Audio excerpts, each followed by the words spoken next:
नमस्कार दोस्तों, टीचिंग भी शिवम में आप सभी का हार्दिक स्वागत है। सीटेट 7 जुलाई 2024 मैथ्स पेडागोजी यानी कि गणित की पेडागोजी से संबंधित अति महत्वपूर्ण प्रश्नों की श्रृंखला है। आइए देखते हैं, गणित का बिल्कुल कॉन्सेप्ट आपका क्लियर हो जाएगा पेडागोजी का। चलते हैं, बात करें हम गणित। गणित क्या है भाई? तो गणित जो है वो गणनाओं का विज्ञान है। गणित गणनाओं का विज्ञान है। गणित स्थान तथा संख्याओं का विज्ञान भी है। आपसे पूछ ले भाई गणित क्या है, तो गणनाओं का विज्ञान है, स्थान तथा संख्याओं का विज्ञान है। गणित के अंदर माप तोल यानी मापन, मात्रा, परिमाण तथा दिशा का विज्ञान भी कौन है? गणित है भाई। इसमें मात्रात्मक तथ्यों और संबंधों का अध्ययन किया जाता है। तो गणित में किस चीज़ का अध्ययन किया जाता है? मात्रात्मक जो तथ्य होती हैं और उनका संबंध का अध्ययन किया जाता है। ये आगमनात्मक तथा प्रायोगिक विज्ञान है। आगना यानी कि उदाहरण भी दिए जाते हैं। आगमन का मतलब उदाहरण, तथा प्रायोगिक विज्ञान भी है। गणित विज्ञान की क्रमबद्ध, ससंगठित तथा यथार्थ शाखा है। यथार्थ का मतलब है जैसा है संसार में वैसा ही रहेगा भाई। गणित के अध्ययन से मस्तिष्क में तर्क करने की आदत विकसित हो जाती है। भाई गणित से होता क्या है?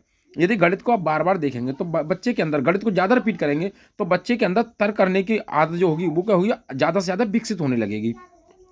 गणित वह विज्ञान है जिसमें आवश्यक निष्कर्ष निकाले जाते हैं। यह तार्किक विचारों का विज्ञान है। भाई तर्क पर आधारित है तो तार्किक विज्ञान विचार हो जाएगा कौन? गणित। आइए आगे देखते हैं, आगे की बात करें भाई गणित। गणित की प्रकृति कैसी है? क्या है गणित की प्रकृति? Nature of mathematics. गणित में संख्याएं, स्थान, दिशा तथा मापन या मापतोल का ज्ञान प्राप्त किया जाता है किसी गणित के माध्यम से। गणित विज्ञान की क्रमबद्ध, ससंगठित तथा यथार्थ शाखा है। गणित विज्ञान का अमूर्त रूप है भाई। क्या है? अमूर्त, यानी कि आंसर जो होता है वो दिखाई नहीं देता है, हल करने के बाद आता है। तो गणित क्या है भाई? अमूर्त। क्या है? अमूर्त विज्ञान है। गणित तार्किक विचारों का विज्ञान भी है। ये गणित जो है वो आगमनात्मक तथा प्रायोगिक विज्ञान है। नेक्स्ट, आइए आगे देखते हैं। अगला है, गणित के ज्ञान का आधार हमारी ज्ञानेंद्रियां हैं। यानी कि गणित के जो ज्ञान का जो आधार है वो हमारी क्या है? सेंस ऑर्गन्स हैं, यानी कि ज्ञानेंद्रियां हैं। आँख, कान, नाक, त्वचा, जीभ, जो 5 हमारी ज्ञानेंद्रियां होती हैं वो हमारे क्या करती हैं? गणित के ज्ञान का आधार हैं। गणित के नियम, सिद्धांत सभी स्थानों पर एक समान होती हैं। दुनिया में आप कहीं भी चले जाएं, यदि गणित विषय है तो गणित के जो नियम हैं, सिद्धांत हैं, सूत्र हैं, सभी स्थानों पर क्या होंगे भाई? समान होती हैं, जिससे उनकी सत्यता की जांच किसी भी समय तथा स्थान पर की जा सकती है। यदि आप गणित की सत्यता जानना चाहते हैं तो आप किसी भी क्षेत्र में रह रहे हो तो गणित का सूत्र मान के चलें, ए प्लस बी का होल स्क्वायर बराबर A square plus B square plus 2ab है। तो कहीं भी चले जाए तो ये गणित का सूत्र यही रहेगा भाई। तो क्या इसकी सत्यता की जांच की जाती है किसी भी स्थान पर चले जाएं आप। गणित के ज्ञान का उपयोग विज्ञान की विभिन्न शाखाओं यथा भौतिकी, रसायन विज्ञान, जीव विज्ञान तथा अन्य विषयों में अध्ययन किया जाता है। यानी कि गणित की जो विभिन्न शाखाएं कौन कौन सी हैं? भौतिक है, रसायन है, विज्ञान है और जीव विज्ञान है। इनमें भी गणित का क्या किया जाता है? अध्ययन किया जाता है। गणित के अध्ययन से आगमन, निगमन तथा सामान्यकरण की योग्यता विकसित होती है। गणित के अध्ययन से बालकों में आत्मविश्वास और आत्मनिर्भरता का विकास होता है। तो गणित के अध्ययन से क्या होता है? बालकों के अंदर आत्मविश्वास यानी कॉन्फिडेंस और सेल्फ रिलायंस क्या हो जाता है? विकसित हो जाता है, यानी कि आत्मनिर्भरता आ जाती है बच्चे के अंदर। आइए नेक्स्ट आगे देखते हैं। अगला है, हम बात कर रहे हैं भाई किसकी? गणित में तार्किकता की प्रक्रिया। तो गणित में तार्किकता की प्रक्रिया क्या है? तो कौन कौन सी है भाई? अनुमान लगाना है, सामान्यीकरण है, विशिष्ट स्थिति है, परिकल्पना और प्रमाण है। नेक्स्ट आगे देखते हैं। अगला है हॉब्स। गणित की कुछ परिभाषा हैं। तो कुछ गणितज्ञों ने गणित के विषय में परिभाषा दी है। तो आपसे एक परिभाषा पूछ लेता है सीटेट एग्जाम के अंदर, हूबहू लिखी आती है। बिल्कुल बात करें हब्स के अनुसार, हब्स ने कहा था गणित एक पत्थर के समान विषय है। जिस प्रकार पत्थर औजारों को तीव्र करता है, ठीक वैसे ही गणित मस्तिष्क को तीव्र करता है। गणित, ये हॉब्स कहते हैं कि जिस प्रकार से पत्थर जो होता है, पत्थर को औजार क्या करते हैं? उसको नुकीला बनाते हैं। उसी प्रकार से गणित को बच्चा ज़्यादा सीखता है तो मस्तिष्क को ये भी क्या करते हैं? आगे बढ़ाते हैं, यानी कि तीव्र कर देते हैं। प्लेटो क्या कहते हैं गणित के विषय में? गणित मानसिक शक्तियों को प्रशिक्षित करती है, जिससे सोई हुई आत्म चेतना व जागृत अवस्था में आ जाती है। डटन के अनुसार, डटन क्या कहते हैं? गणित तर्क सम्मत विचार है। डटन की परिभाषा है गणित क्या है? तर्क सम्मत विचार है, यानी कि तर्क पर आधारित है।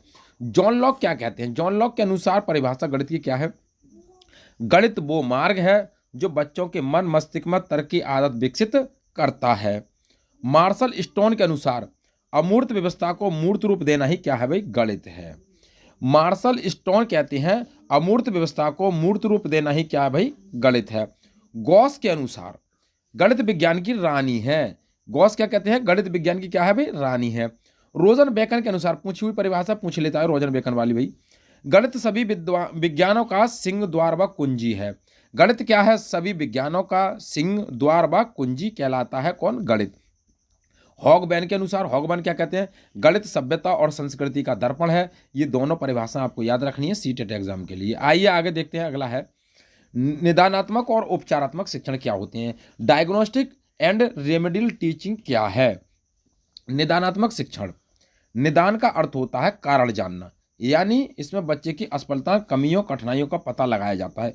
बच्चे के अंदर क्या कठिनाइयां हैं, बच्चा क्यों नहीं सीख पा रहा है, क्या उसकी असफलता है, क्या उसकी कमियां हैं, उन कमियों को जानना ही क्या कहलाता है, निदान कहलाता है।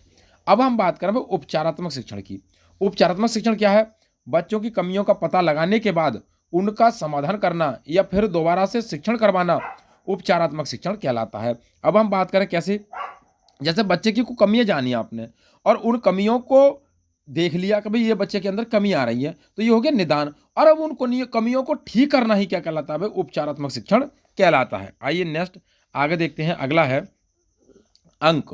पर अंक क्या है, ये एक नाम है जो सिंबल नंबर को दर्शाता है। अंक क्या है भाई, एक नाम है जो क्या उसके भाई नंबर को दर्शाता है। गणित की भाषा सरल और बोधपूर्ण होनी चाहिए। गणित की भाषा बच्चों के मानसिक स्तर के अनुरूप होनी चाहिए और उनके दैनिक जीवन से संबंधित तो होनी चाहिए। गणित की भाषा ऐसी हो जो बच्चे के दैनिक जीवन से संबंधित हो और मानसिक स्तर के अनुसार। अब ये नहीं है कि कक्षा 2 का बच्चा है, अब कक्षा 2 के बच्चे पर आप बड़े बड़े भिन्न के सवाल, बड़े बड़े भाग के सवाल, या हम बात करें भाई जैसे हम बात करें उसके बेलन, शंकु, ये सवाल करवा रहे हो उस बच्चे से, तो ये बच्चा नहीं कर पाएगा। मानसिक स्तर के अनुसार गणित होना चाहिए और दैनिक जीवन से जोड़ते हुए पढ़ाना चाहिए। नेक्स्ट आगे चलते हैं, अगला है समुच्चयन और संवर्धन। भाई समुच्चयन क्या है, अब समुच्चयन की अगर बात करें, जैसे हम बात करें जब दो चीज़ों को जोड़ते हैं तो उसे एग्रीगेशन कहते हैं। जैसे मैं कह दूं भाई 2 + 2 बराबर क्या होता है भाई, 4 होता है, तो ये तो हो गया भाई समुच्चयन। क्या हो गया, समुच्चयन। अब हम बात संवर्धन की बात की जाए तो एगुमिनेशन क्या होता है, जब एक चीज़ को बढ़ाया जाता है तो उसे एगुमिनेशन कहते हैं। जैसे दूध में पानी मिलाना। जैसे हम बात करें मैं हूँ, जैसे कोई व्यक्ति है, अगर उस व्यक्ति में कोई व्यक्ति और जोड़ दिया जाए तो समुच्चयन हो गया। अब उस व्यक्ति पर ही क्या लपेट दिया जाए, कोई लेप लगा दिया जाए तो क्या होगा, संवर्धन हो गया। आइए नेक्स्ट अगला है, अगले की बात करें कि मुक्त अंत वाले प्रश्न और बद्ध अंत वाले प्रश्न क्या होती हैं। Open ended question and close ended question कौन सी होती हैं। तो मुक्त अंत वाले प्रश्नों की बात करें, जिन प्रश्नों के एक से ज़्यादा उत्तर होते हैं, जिन प्रश्नों के एक से ज़्यादा उत्तर होते हैं उन्हें मुक्त अंत वाले प्रश्न या अपसारी प्रश्न के नाम से जानते हैं। उन्हें भाई अपसारी प्रश्न भी कहते हैं। क्या कहते हैं, अपसारी प्रश्न कहें या मुक्त अंत वाले प्रश्न कहें, बात एक ही है। कैसे, वे कौन से 2 नंबर हैं जिनको जोड़ने पर 8 आएगा। अब ऐसी बहुत सी संख्या होंगी जिनको जोड़ने पर 8 आएगा। जैसे हम बात करें भाई 1 + 7 बराबर 8 हो जाता है, हाँ बिल्कुल ठीक हो जाता है। अगर हम बात करें भाई 2 + 6 बराबर क्या हो जाता है भाई, 8 हो जाता है। अगर हम बात करें भाई 3 + 5 बराबर क्या हो जाता है भाई, 8 हो जाता है। अगर हम बात करें भाई 4 + 4 बराबर क्या हो जाता है भाई, 8 हो जाता है। तो ऐसी बहुत सी संख्या हैं जिनको जोड़ने पर क्या आता है, जिनको जोड़ने पर कई उत्तर आ जाएं। तो ऐसे प्रश्न, जिन प्रश्नों के एक से ज़्यादा उत्तर हों उन्हें मुक्त अंत वाले प्रश्न कहा जाता है या उन्हें अपसारी प्रश्न कहते हैं। नेक्स्ट अगला है बंद अंत वाले प्रश्न। जिन प्रश्नों का उत्तर केवल एक होता है उन्हें क्या कहते हैं, तो उन्हें भैया बंद अंत वाले प्रश्न कहते हैं। जैसे हम बात करें 5 में 3 जोड़ने पर क्या आएगा, तो ये बात फिक्स है कि 5 में अगर हम 3 जोड़ दें मेरे भैया तो 8 आएगा।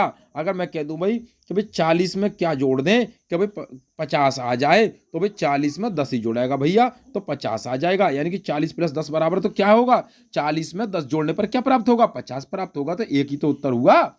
अगर हम बात करें भाई कि ऐसी कौन सी संख्या है जिसके उत्तर 50 हों, तो यानी कि मैं क्या, जैसे हम बात करें भाई 1 + 49 बराबर 50 हो जाएगा, 25 + 25 बराबर 50 हो जाएगा। तो ये कहलाएंगे अपसारी प्रश्न और ये हमारे कहलाएंगे कौन से, बंद अंत वाले प्रश्न। नेक्स्ट एक प्रश्न यहाँ से अवश्य पूछता है सी-टेट में। नेक्स्ट अगला है रचनात्मक, योगात्मक और निदानात्मक आकलन क्या होता है। तो रचनात्मक की बात करें, ये टीचिंग लर्निंग प्रोसेस के दौरान ये उससे पहले होता है। मतलब कैसे, रचनात्मक क्या है, टीचिंग लर्निंग सीखते समय जो प्रक्रिया चल रही है, प्रोसेस चल रहा है के दौरान उससे पहले होता है, रचनात्मक आकलन कहलाता है। योगात्मक आकलन क्या है, ये टीचिंग लर्निंग प्रोसेस खत्म होने के बाद होता है। जब आपने टीचिंग लर्निंग कर दी, शिक्षण कर दिया, अधिगम कर दिया, उसके बाद योगात्मक आकलन होता है। तो योगात्मक आकलन खत्म होने के बाद होता है। निदानात्मक क्या था, इसमें सिर्फ कारण समस्याओं की पहचान की जाती है। नेक्स्ट अगला है टाइप अबेकस। क्या है ये अबेकस भैया, अबेकस में देखो घूमने वाले मोती लगे हुए हैं इसमें भाई, ये लकड़ी का फ्रेम होता है। क्यों यूज किया जाता है इसका बच्चे को भाई पढ़ाई के अंदर, क्यों आता है सी-टेट में ये, इसलिए आता भैया, इसमें बच्चे को बेसिक काउंटिंग सिखाई जाती है, यानी कि छोटे से काउंटिंग सिखाई जाती है, जैसे जोड़, घटा, प्लेस वैल्यू यानी कि स्थानीय मान और फेस वैल्यू यानी कि वास्तविक मान, अंकित मान और स्थानीय मान दोनों सिखाए जाते हैं, आदि का ज्ञान दिया जाता है अबेकस के माध्यम से। आइए नेक्स्ट अगला, अबेकस का है टेलर का गिनतारा कहें, बात एक ही है भाई। नेक्स्ट अगला है जियो बोर्ड। अब जियो बोर्ड क्या है भाई, ये है जियो बोर्ड। तो ये क्या होता है, इस पर भाई क्या होती हैं, ये रबड़ लगी हुई होती हैं, ये खुंटी होती हैं, लकड़ी का फ्रेम होता है ये भी, तो इस पर रबड़ लगी हुई होती हैं। अब रबड़ से त्रिभुज बनाए, आयत बनाए, वर्ग बनाए, ये खुंटियों को जोड़ देते हैं। तो कैसे, इसके माध्यम से बेसिक ज्योमेट्री का ज्ञान किया जाता है। बच्चे के अंदर जो बेसिक ज्योमेट्री होती है, त्रिभुज है, वर्ग है, आयत है, ये चीज़ें सिखाई जाती हैं। इसमें सिर्फ 2D शेप सिखाई जाती है। कौन सी, 2D आकृतियाँ, जैसे रेक्टेंगल है, स्क्वायर है, सर्किल है, आदि का ज्ञान दिया था। 3D शेप नहीं सिखाई जाती, जैसे बेलन, शंकु वगैरह ये सिखाए नहीं जाते। किसके माध्यम से, जियो बोर्ड के माध्यम से। इसलिए ये बेसिक ज्योमेट्री का ज्ञान दिया जाता है इसके माध्यम से। ग्राफ पेपर, ये है भाई ग्राफ पेपर। अब ग्राफ पेपर क्या है, तो ग्राफ पेपर इसमें डेसिमल नंबर का ज्ञान दिया जाता है। जो हम बात करें भाई, जो डेसिमल नंबर होती हैं 2.5, तो इन ऐसे प्रश्नों को किस पर दर्शाया जाता है, ऐसी संख्याओं को ग्राफ पेपर पर दर्शाया जाता है। नेक्स्ट अगला है डॉट पेपर। डॉट पेपर क्या होता है, ये होता है डॉट पेपर। ये देखो भाई मैप नक्शे के अंदर डॉट पेपर, इसमें ज्योमेट्रिक शेप तथा इंग्लिश अल्फ़ाबेट का ज्ञान दिया जाता है। डॉट पेपर के माध्यम से जो इंग्लिश के अल्फ़ाबेट होती हैं, जैसे डॉट डॉट लगी हुई है, तो इसमें बच्चा क्या करता है, इसको मिलाता तो ए बनाएगा, जैसे ए बनाएगा तो ये बिंदी हुई लगी होती है, तो ये डॉट पेपर इंग्लिश अल्फ़ाबेट और ज्योमेट्री की शेप बना लेता है बच्चा इसके अंदर। किसके माध्यम से, डॉट पेपर के माध्यम से। अगला है 10 ग्राम। अब 10 ग्राम क्या है, तो भैया ये है 10 ग्राम। 10 ग्राम एक चीनी पहेली है। ये कहाँ से आई थी भाई, चीन से आई थी, चीनी पहेली है। इसमें जियोमेट्रिकल शेप की जानकारी दी जाती है पिक्चर के माध्यम से। किसके माध्यम से, पिक्चर के माध्यम से। और इसमें बच्चे के अंदर स्थानीय समझ विकसित हो जाती है। कौन सी समझ, स्थानीय। क्यों, स्थानीय समझ का मतलब क्या है, स्थानीय समझ विकसित हो जाती है बच्चे के अंदर 10 ग्राम के माध्यम से। क्यों, कि कौन सी आकृति कौन सी जगह पर फिट होगी, इसलिए बच्चे स्थानीय समझ विकसित हो जाती है। आइए नेक्स्ट अगला देखते हैं। अगला है बैन हिले। अब भाई बैन हिले की बात की जाए तो ये बैन हिले ने ज्योमेट्री थिंकिंग के बारे में बताया था, यानी कि ज्यामितीय स्तरों के बारे में बताया था। ये है बैन हिले साहब। इस सिद्धांत में उन्होंने बताया था कि बच्चे ज्योमेट्री को किस प्रकार सीखते हैं। इसके लिए उन्होंने 5 स्टेज बताई हैं। कितनी स्टेज बताई हैं, 5 स्टेज बताई हैं भाई बैन हिले साहब ने। दोनों पति पत्नी थे, बैन हिले और दीना हिले। इन्होंने दोनों पति पत्नियों ने गणित का जो ज्यामितीय स्तर है, ज्यामितीय चिंतन है, इस पर बहुत बड़ी रिसर्च की थी और बच्चों के बारे में बताया था कि बच्चे गणित यानी कि ज्योमेट्री को कैसे सीखते हैं। दोनों पति पत्नियों ने, पत्नी का नाम था दीना हिले और ये थे बैन हिले। अब हम बात करें लेवल की पहले की, तो पहला लेवल था भाई 0 और 0 लेवल को कहते हैं चाक्षुषीकरण। क्या कहते हैं, चाक्षुषीकरण। इंग्लिश में कहते हैं विजुअलाइजेशन। क्या कहते हैं, विजुअलाइजेशन। इसमें बच्चे चीज़ों को सिर्फ जानते हैं या उन्हें देखकर उनकी इमेज बना लेते हैं। इसमें बच्चा आकृतियों की दिखावट के अकॉर्डिंग उनका क्लासिफिकेशन करता है। कहने का तात्पर्य ये हुआ कि बच्चा केवल इसमें देखता है। चाक्षुषीकरण का मतलब होता है देखना, तो बच्चा केवल इसमें आकृतियों को देखने लगता है 0 लेवल पर। आइए नेक्स्ट अगला लेवल की बात की जाए, जैसे भाई ये रोटी है तो बच्चा इसमें बता देगा कि भाई हाँ भाई ये रोटी है, तो पहचान लेगा भाई ये रोटी गोल होती है और ये बात करते हैं ना भाई कि ये मिल्क बना हुआ है, तो ये क्या भाई, ये बता देगा कि ईंट के समान है, ये यानी कि आयत के समान है। ये पहले लेवल की बात चल रही है, लेवल नंबर पहला, यानी कि जीरो लेवल की बात है। ये किसकी है? जीरो लेवल की। दूसरी स्टेज लेवल नंबर 1 विश्लेषण होता है। क्या नाम है? विश्लेषण। पहला कौन सा था? चाक्षुषीकरण। दूसरा विश्लेषण। यह भी आपको क्रम ध्यान रखना, क्रम भी लगवा लेगा आपसे। इसमें बच्चा चीजों के ज्योमेट्रिकल नाम जानना शुरू कर देता है। अब बच्चा बता देगा कि भाई ये रोटी गोल होती है, ये गोला है, ये रेक्टेंगल है, ठीक है, और ये क्या हमारा भाई आयत है या वर्ग है, जो भी है। तो जो आकृति है, कोई भी आकृति हो, इसमें बच्चा आकृतियों के नाम जानना शुरू कर देता है लेवल नंबर 1 के अंदर। अगला है लेवल 2। लेवल 2 अवस्था तीसरी, अनौपचारिक निगमन। तो पहली कौन सी थी? चाक्षुषीकरण। दूसरी विश्लेषण। तीसरी अनौपचारिक निगमन। इसमें बच्चा आकृतियों के बीच रिलेशन बनाना स्टार्ट कर देता है उनकी सिमिलरिटी के बेस पर, यानी कि उनकी सिमिलरिटी के बेस पर क्या बनाने लगता है? आकृतियों के बीच संबंध बताने लगता है। जैसे हम बात करें, ये रेक्टेंगल है, आयत है। अब आपसे पूछा भाई कि आयत क्या होता है, तो बच्चा बता देगा कि घर में जो दरवाजा हुआ होता है वो क्या होता है? आयत होता है। किसके अंदर? अनौपचारिक निगमन के अंदर। नेक्स्ट अगला है औपचारिक।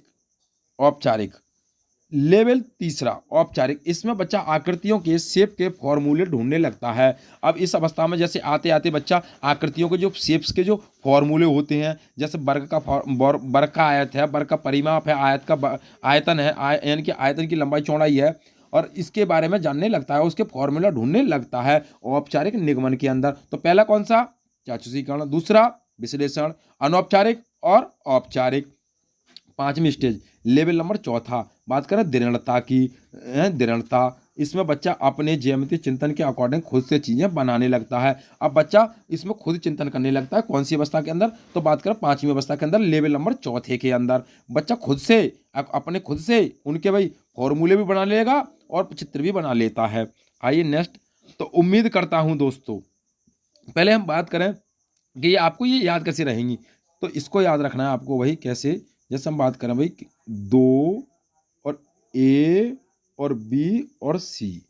चाक्षुषीकरण मतलब समझे, सी का मतलब चाक्षुषीकरण, बी विश्लेषण, औपचारिक और यानी कि अनौपचारिक और औपचारिक और दृढ़ता। ये आपको 2 A B C नीचे से लिखना है, याद रखना है। सी का मतलब चाक्षुषीकरण, बी का मतलब विश्लेषण, ए का मतलब अनौपचारिक और ए का मतलब औपचारिक और डी का मतलब दृढ़ता। तो ये भी आपको सीक्वेंस ध्यान रखना है। तो उम्मीद करता हूं दोस्तों, मैथ्स पेडागोजी से संबंधित जितने भी आपको पेडागोजी में आते हैं क्वेश्चन, इस लेवल के पूछे जाते हैं, वीडियो आपको अच्छी लगी होगी। यदि वीडियो अच्छी लगी हो तो वीडियो को ज़्यादा से ज़्यादा शेयर करें और लाइक करें, और कमेंट बॉक्स में अपना सुझाव अवश्य दें। चैनल पर नए हैं तो चैनल को सब्सक्राइब करें। ऑल द बेस्ट, थैंक्स, जय हिंद, जय भारत।